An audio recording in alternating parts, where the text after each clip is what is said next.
샬롬 할렐루야. 마가복음 9장 14에서 29절입니다. 이에 그들이 제자들에게 와서 보니 큰 무리가 그들을 둘러싸고 서기관들이 그들과 더불어 변론하고 있더라.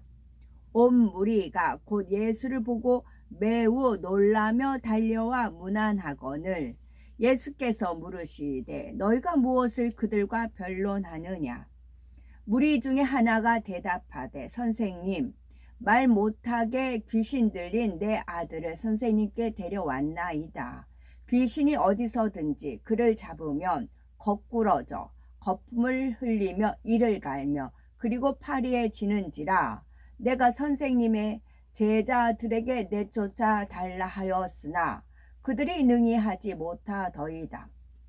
대답하여 이르시되 믿음이 없는 세대여, 내가 얼마나 너희와 함께 있으며 얼마나 너희에게 참으리요. 그를 내게로 데려오라 하시매 이에 데리고 오니 귀신이 예수를 보고 곧 그 아이로 심히 경련을 일으키게 하는지라. 그가 땅에 엎드러져 구르며 거품을 흘리더라. 예수께서 그 아버지에게 물으시되 언제부터 이렇게 되었느냐 하시니 이르되 어릴 때부터이니이다. 귀신이 그를 죽이려고 불과 물에 자주 던졌나이다. 그러나 무엇을 하실 수 있거든이 우리를 불쌍히 여기사 도와주옵소서. 예수께서 이르시되 할 수 있거든이 무슨 말이냐. 믿는 자에게는 능히 하지 못할 일이 없느니라 하시니 곧 그 아이의 아버지가 소리를 질러 이르되 내가 믿나이다. 나의 믿음 없는 것을 도와주소서 하더라. 예수께서 무리가 달려와 모이는 것을 보시고 그 더러운 귀신을 꾸짖어 이르시되 말 못하고 못 듣는 귀신아, 내가 네게 명하노니 그 아이에게서 나오고 다시 들어가지 말라 하시매 귀신이 소리 지르며 아이로 심히 경련을 일으키게 하고 나가니 그 아이가 죽은 것 같이 되어 많은 사람이 말하기를 죽었다 하나 예수께서 그 손을 잡아 일으키시니 이에 일어서니라. 집에 들어가심에 제자들이 종용이 묻자오되 우리는 어찌하여 능히 그 귀신을 쫓아내지 못하였나이까. 이르시되 기도 외에 다른 것으로는 이런 종류가 나갈 수 없느니라 하시니라. 아멘. 마가복음 11장 24절입니다.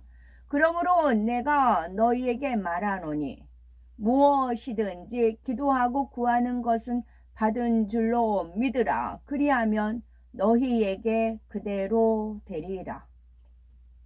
에레미야 33장 3절. 너는 내게 부르짖으라. 내가 네게 응답하겠고 네가 알지 못하는 크고 비밀한 일, 크고 은밀한 일을 네게 보이리라. 아멘. 할 수 있거든이 무슨 말이냐. 두 번째입니다. 믿음은 보배와 같아서 참 믿음을 소유하면 빛을 발하는 삶을 살게 됩니다.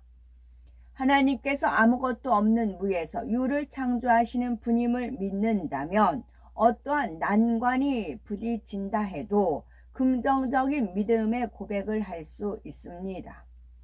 이러한 믿음의 고백이 있을 때 그 믿음대로 하나님께서 함께 하시고 설령 사망의 음침한 골짜기로 다닐지라도 지키시고 형통한 길로 인도해 주시죠. 그러면 우리가 믿음으로 응답받고 문제를 해결받는 데에 꼭 필요한 과정을 마가복음 9장 14에서 29절을 통해 살펴봅니다. 문제를 해결받고 응답받는 과정을 살펴보면 첫째는 긍정적인 고백이 있어야 됩니다. 두 번째는 영적인 믿음을 소유해야 되지요. 세 번째는 부르짖는 기도가 있어야 됩니다. 문제를 해결받고 응답받는 과정에는 긍정적인 고백이 있어야 되지요. 귀신 들린 아들 때문에 심한 고통을 받았던 아버지는 영적인 믿음이 없이 예수님께 무엇을 하실 수 있거든 우리를 불쌍히 여기사 도와주옵소서 하였습니다. 이에 예수님께서 믿는 자에게는 능치 못할 일이 없느니라 하시자 즉시 내가 믿나이다 하며 긍정적인 믿음의 고백을 하였지요. 물론 마음에 믿어지는 영적인 믿음으로 고백한 것은 아닙니다. 예수님은 능치 못할 일이 없는 분이라는 소문을 들어 머리로 알고 있는 믿음을 고백한 것에 불과하지요. 비록 그에게 영적인 믿음은 없었지만 긍정적인 입술의 고백이 마음에 믿어지는 믿음의 촉진제가 되어 응답으로 이어졌습니다. 이처럼 긍정적인 고백은 매우 중요하지요.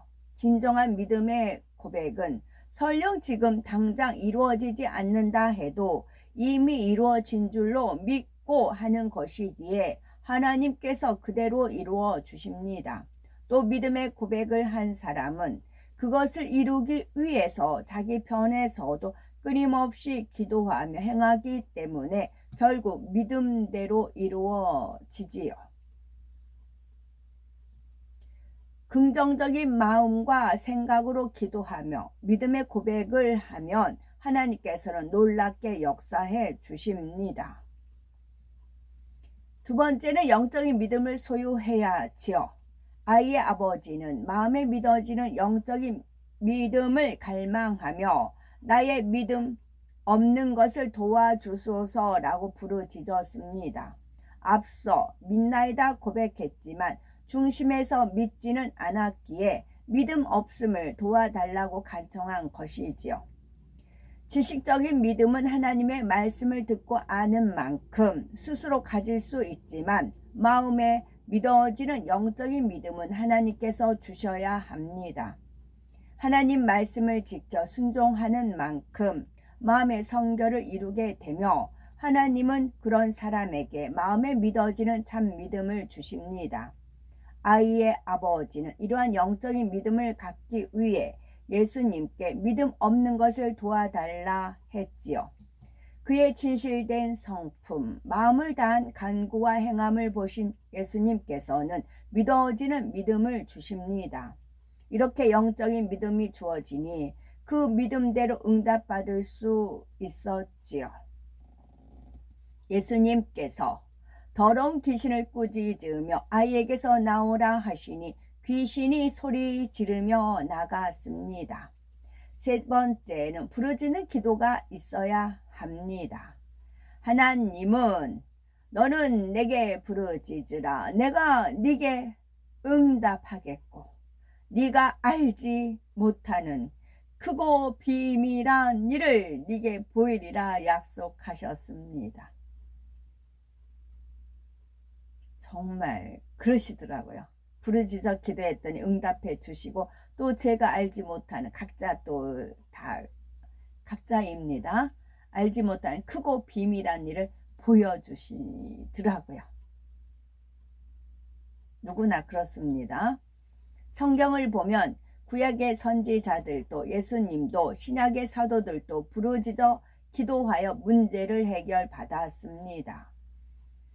부르짖는 기도가 있어야만 마음에 믿어지는 믿음이 오고 응답받을 수 있는 자격을 갖추게 됩니다. 이때 중요한 것은 응답이 올 때까지 기도를 계속해야 한다는 점이지요. 조금 기도하다가 응답이 오지 않는다 해서 포기하면 안 됩니다.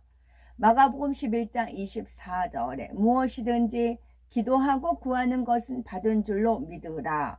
그리하면 너희에게 그대로 되리라 말씀했듯이 기도하고 구하는 것은 받은 줄로 믿어야지요.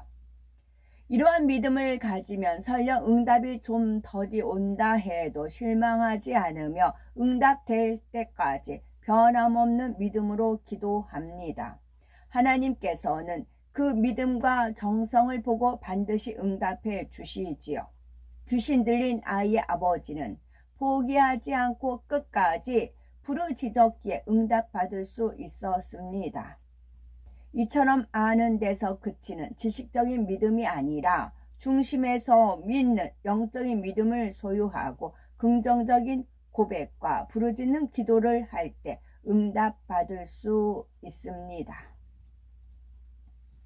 사람의 힘과 능력으로는 불가능한 일도 전지전능하신 하나님께서는 하실 수 있습니다.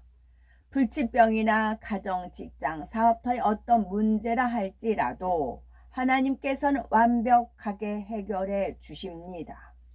단 우리가 하나님 앞에 영적인 믿음을 갖고 나올 때라야 하나님의 역사를 체험할 수가 있는 거지요.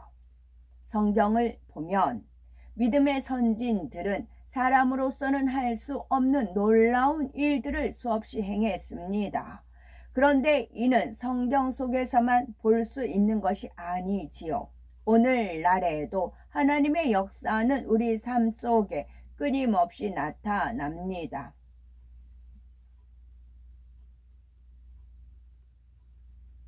놀라운 하나님의 권능은 하나님께서는 이러한 역사를 통해 성경이 참임을 보이심으로 성도들로 하여금 참 믿음을 갖도록 하시지요.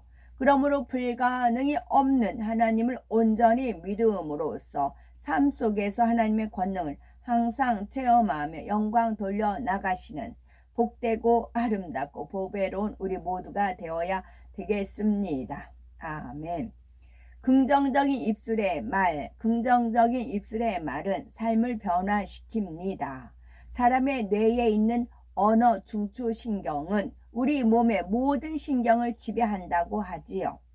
가령 어떤 사람이 나는 점점 약해지고 있어 라는 말을 하면 언어 중추신경의 작용으로 다른 몸의 신경 조직들도 약해지도록 조절된다고 합니다. 긍정적인 말은 몸뿐만 아니라 우리의 인격 형성도 모든 면에 영향을 미치지요. 그래서 입으로 시인하는 대로 인격이 변화되고 삶의 방향이 바뀌기도 합니다. 아멘. 제가 여기서 어떠한 난관에 부딪힌다 해도 이 부분에서 지금 떠올리는 일이 있어서 말씀드리려고요. 어떠한 난관이 부딪힌다 해도 어떤 난관에 부딪혔었느냐면요. 2018년도였어요.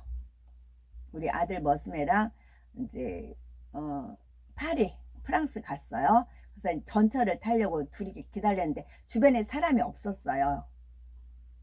없어서 걔랑 나랑만 서 있었어요. 전철 오기를 기다리고 있었습니다. 전철이 왔어요. 문이 열렸어요. 전 탔어요. 타고 당연히 아들이 따라오겠지 했어요. 근데 저는 저 핸드폰만 가지고 있지 돈이 전혀 없어요. 제가 이제 짐은 이미 가 있고 그래서 배낭만 들고 있었고 우리 머스매가 걔가 돈을 다 가지고 있었어요. 돈 가지고 있었고 이제 그랬거든요. 저는 그냥 따라다니면서 이제 걔가 구경시켜주는 대로만 따라다녔었어요. 전철을 탔어요. 그리고 뒤돌아보면 얘가 와야 되는데 안 오는 겁니다. 흑인들이 한 5-6명 됐나 봐요. 흑인들에 둘러싸여 있는 거예요, 얘가. 그래가지고 몸을 못 움직이고 있어요. 못 하고 있어요. 그러면 순간에 이게 전철이 문이 닫혀서 지나가면 저는 아무것도 없어요. 영어도 할 줄 몰라요. 이 머스매랑 떨어져요. 그런 생각이 갑자기 드는 겁니다. 근데 제가 있는데 저한테 그러니까 이제 나중에 알았어요. 저한테도 뭐가 털을 게 있는가 싶어서 이 흑인 3명이 저한테 온 겁니다. 저를 이렇게 싸고 있는 거예요. 3명, 하나, 둘, 3명이 저를 싸고 있고 아들도 몇 명이 싸고 있고 지하철 문은 닫히잖아요. 순간에 이제 주님께서 번뜩 떠올려 주신 거죠. 쟤랑 헤어지면 나는 빈털털이야. 그러면 어떻게 돼? 그 생각이 든 겁니다. 그래가지고 소리 질렀어요. 야, 너 타야 돼. 안 되는데 타야 돼. 막 이렇게 소리 질렀어요. 그랬더니 흑인들이 한 발자국 딱 물러나더라고요. 물러나서 저도 내리려고 했는데 내리려고 하니까 그쪽 흑인들이 씩 웃으면서 놔주더라. 그래서 아들이 탔거든요. 그랬더니 다 털렸어요. 돈 한 푼 없이 다 털리고 걔 핸드폰도 다 털렸어요. 그리고 다음 역 가가지고 내렸어요. 그 다음에 어떻게 됐을까요? 그 이제 난차하고 있는데 그 프랑스 여인이죠. 와가지고 영어로 이제 얘기를 물어보니까 아들이 지금 다 털려가지고 아무것도 없다 얘기하니까 그 전철에서 그 경호원한테 경비실에 저희들을 안내해 주더라고요. 그 여자분이 안내해줘서 우리 이렇게 다 털려가지고 아무것도 없다. 그랬더니 그 버스표 끊을 수 그거를 몇 장을 주더라고요. 그래가지고 인도받아서 우리나라 대사관에 가서, 그러니까 대사관이 후졌다니까요. 근데 중국 대사관은 의리뻑뻑지근하더라고요. 가가지고 다시 임시 여권이야 뭐 다 털렸거든요. 여권 다시 임시 재발급받고 돈 거기서 구워주더라고요. 그러니까 이제 아들이 내 핸드폰을 해가지고 이체해서 돈 갚고 그렇게 해서 정상적으로 해서 돌고 왔습니다. 그랬을 때 저는 하나님과 막힌 담이 없으니까 이제 이런 상황이 어떻게 이렇게 됐을까 했을 때 우리 머스매를 단단히 이렇게 무장시켜 주냐고.